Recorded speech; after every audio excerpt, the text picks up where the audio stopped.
Pa rin po ba yun? Kaya po, Hindi na matutuloy. So, October 30 na. October 30 na po tayo. Okay. Question ko na lang po sa inyo and Director Ronnie. Ano po masasabi niyo dun sa evolution ng horror films sa Pilipinas and paano na siya na-fare ngayon sa mga ibang Asian horror? Kasi lalo na sa mga Japan, lalo kilalang-kilala talaga sa horror film. Go, Jones. Siguro napansin ko po na nag-a-adapt na talaga tayo, humahabol na tayo kasi alam naman talaga natin pag Southeast Asia, ang taas ng standards nila sa horror. May laban naman po may laban po ang Pinoy horror, so hindi po ako nawawala ng pag-asa na aabot tayo doon, na pwede pa nating malampasan in the future.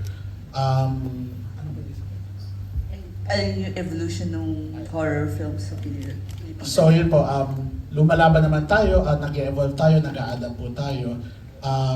Napansin ko rin po siguro sa mga experience ko, tayong mga Pinoy, mas mahilig tayo sa paranormal, sa multo, sa espiritu. Sa experience ko lang po yun, parang mas tinatangkilik yung possession, multo.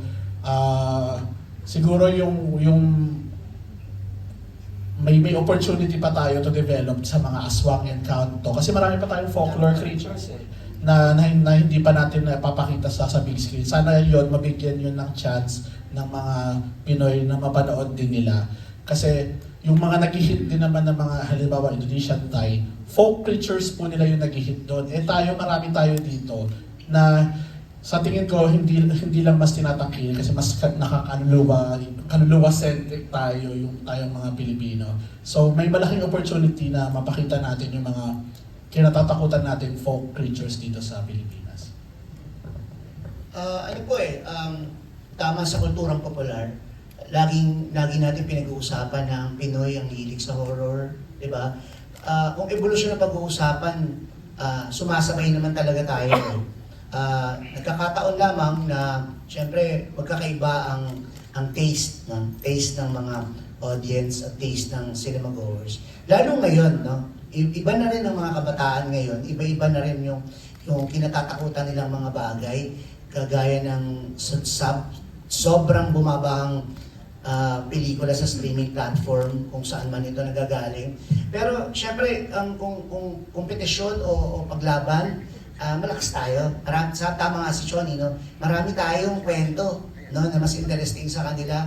Mas maraming matatakotin Pilipino at gustong-gusto nating tinatakot tayo ng kung sino man, no? At gustong-gusto ng mga Pilipino 'yon. Higit sa lahat, ang lakas kasi nung Asian Wave, no, nung 2000 hanggang 2010. Ang lakas ng Asian Wave kahit sa ibang festivals, horror ay universal language, no? Kahit sa ibang festival, sa abroad, ang lakas ng horror na lalong binibili talaga. Kahit malaking factor lang sa atin siguro yung lumaki tayo ng mga Kristiyano, no? Mas marami tayong kinatatakutang bagay kumpara sa ibang Southeast Asian countries, no? Na katulad natin. Pero kung laban, kaya naman natin lumaban. Halos sabay-sabay yung phenomenon.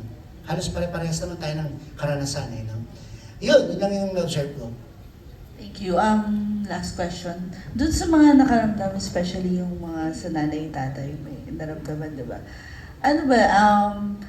Nadala niyo ba siya sa bahay after the shooting? Nadala niyo ba? Paano niyo na-overcome? Sa totoo lang po, nung time na ako pa yung nagsara ng pinto yung first time.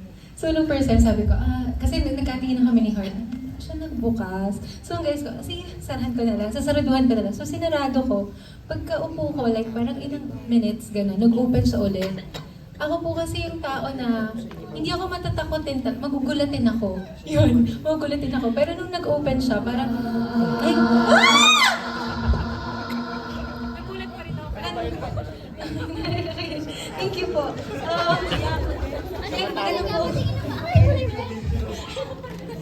Pag ano po ako, nag-hesitate akong mag-i-close siya, pero nagtapang-tapangan na lang ako dun kay Heart na sabi ko, sige ko, close ko siya sa first time. Nung second time, nag-open siya, sabi ko, ay, hindi na kita sasanduhan, ayoko na, pagod na ako, gumalit pa ako, kasi ayoko matakot.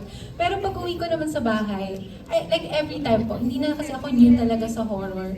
So every time na gumagawa ako ng horror, ang ginagawa ko, nagpe-pray ako after ng shoot, like silent prayer lang. Then, pag uwi ko sa bahay, wala, nakalimutan ko na lahat. Then, kahit yung mga real horror stories na, nakalimutan ko na rin. So, ganun. Thank you po. Thank you very much. That was... Okay, Heart, would you like to say a few things?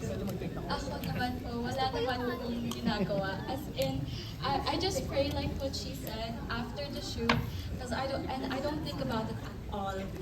I try not to, kasi mas magiging natatakotin ka, especially if you're alone, diba? So I try to distract myself from thinking and just sleep it off. Yun lang po ang magagawa ko. Thank you. That was